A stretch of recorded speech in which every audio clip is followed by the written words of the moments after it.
In the dim, cavernous space of Tesla's New York laboratory, the clatter of machinery echoed off metal walls. Long benches bore rows of oscillating devices, coils humming with latent energy. At the far end, hidden behind glass partitions, stood the machine that would earn the moniker Earthquake Machine. Sleek and compact, it resembled a small steam engine more than a weapon of seismic destruction. Brass fittings caught stray lamplight, and a slender piston arm waited motionless, like a predatory tendon tensed for the strike. Nikola Tesla, slender and intense, adjusted his waistcoat, drew a small pocket watch from his vest, and pressed it to the machine's frame. He had joked that by finding the resonant frequency of an object and driving it in perfect step, one could shatter steel or bring down mountains. Tonight, he intended to prove it on a more modest scale, the building itself. Soon after midnight, with a handful of trusted assistants watching, Tesla opened the throttle. The piston shuddered, first imperceptibly, then with mounting insistence. It tapped against the chamber at a precise interval. 62 hertz, Tesla's calculations told him. A soft vibration coursed through the metal supports, then into the floor. The assistants exchanged glances as the machine's taps became a staccato drum, like distant machine gun fire. A ticking growl began to resonate in their chests. One of them placed a hand on a lab table and felt it tremble. The Edison lamp filaments quivered and then brightened suddenly, pulses of light dancing across dusty glass. Tesla stood by, watch in hand, a slight smile playing on his lips. At first, the tremors were subtle, easily dismissed as the building settling or a passing trolley rattling overhead. But when the frequency matched the structure's natural resonance, the laboratory walls vibrated visibly. A misplaced bolt clanged to the floor. A glass beaker danced across a shelf and shattered. Tesla raised his free hand and called out measured adjustments to his assistant, calibrating the oscillator like a pianist tuning a grand piano. Each turn of a valve altered the beat, and each beat brought the building closer to singing back its own hidden rhythm. Outside, a nearby street lamp flickered erratically. Pedestrians paused, rubbing their arms as though chilled by an unseen wind. A mounted police officer halted his horse. The animal stamped nervously, mane rippling. Locals later swore that New York's Broadway had felt tremors as strong as a minor earthquake. Shop windows cracked, though no one knew exactly why at the time. Rumors spread of a clandestine cannon test, of underground explosions, even of saboteurs. In truth, those on the street had merely witnessed the reach of Tesla's mechanical sorcery, transmitted through the city's steel girders and bedrock. Back in the lab, the machine had reached its crescendo.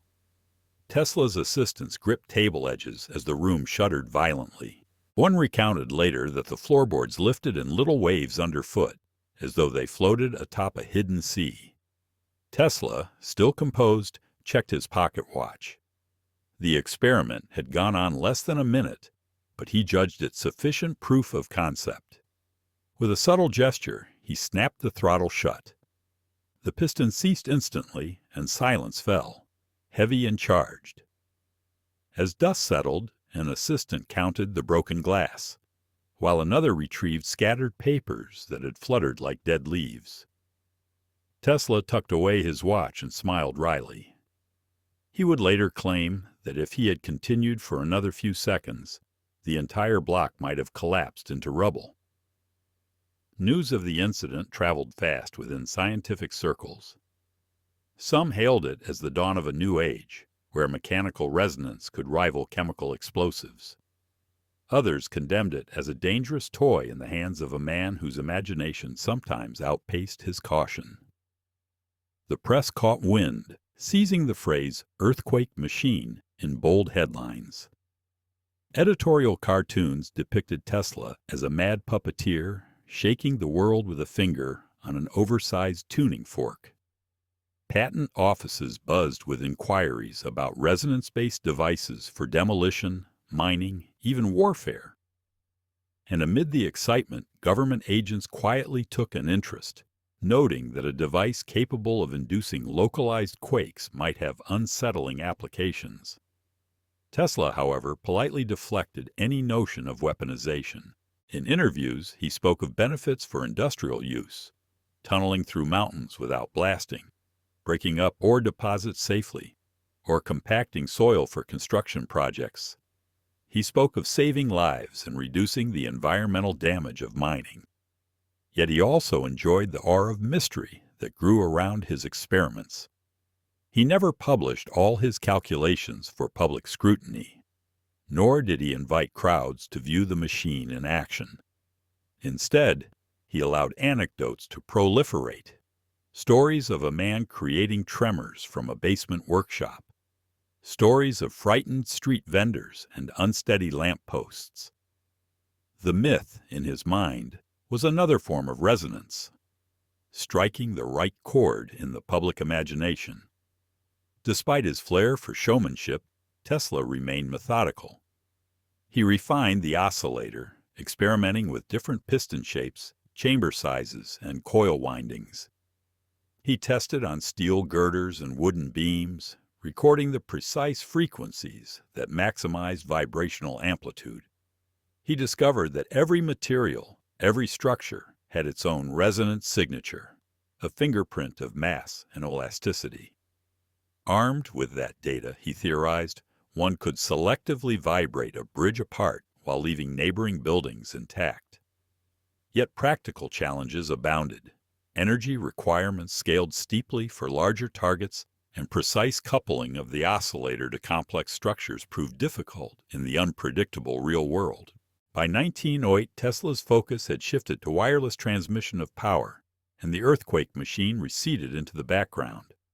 The unfinished Wardenclyffe Tower project consumed his time and resources. He still carried a scaled-down oscillator in his luggage for demonstrations, but no public tremor matched that fateful New York night.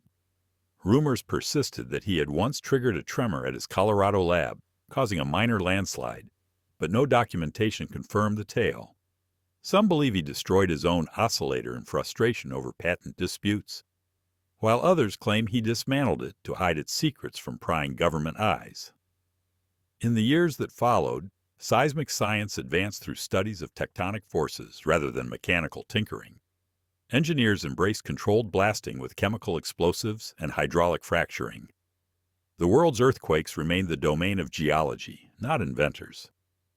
Tesla's experiment became a footnote in histories of early 20th century technology, a curious chapter in the annals of resonance. Yet in popular culture, the image endured. The eccentric genius, twisting knobs in a gaslit lab, unleashing quakes at the turn of a handle. Today, researchers in structural engineering still teach resonance principles in classrooms around the world. The lesson is clear.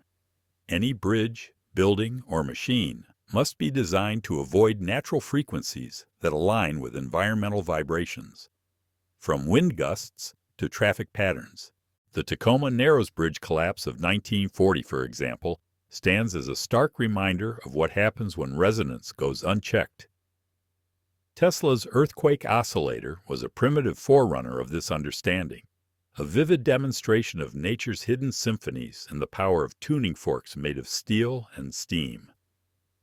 In museums, Tesla's life-size portraits show him gazing dreamily toward the future, coil in hand, energy crackling at his fingertips. Nearby exhibits display replicas of his induction coil and alternating current motor, but rarely the oscillator. Perhaps that is fitting. After all, a device whose most spectacular feat was nearly toppling its own laboratory deserves to remain a legend rather than a tool.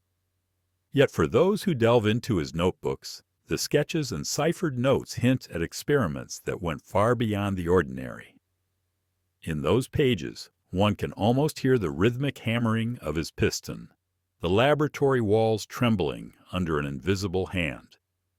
And so the story of Tesla's earthquake machine endures, a parable of ambition and caution. It warns of invention's double edge, the potential to build up or tear down, to heal industry or unleash ruin. It reminds us that every structure, from the smallest gear to the mightiest skyscraper, possesses a secret song. And it shows us that those who learn to listen and to play along hold a power that can shake the world, quite literally, with the softest of pulses. Thanks for watching. On Lost Innovations, we uncover the inventions and ideas that could have changed history, but didn't. Subscribe to explore more forgotten breakthroughs and untold stories from the past. Like this video and leave a comment. How would our world look today if these inventions had been realized?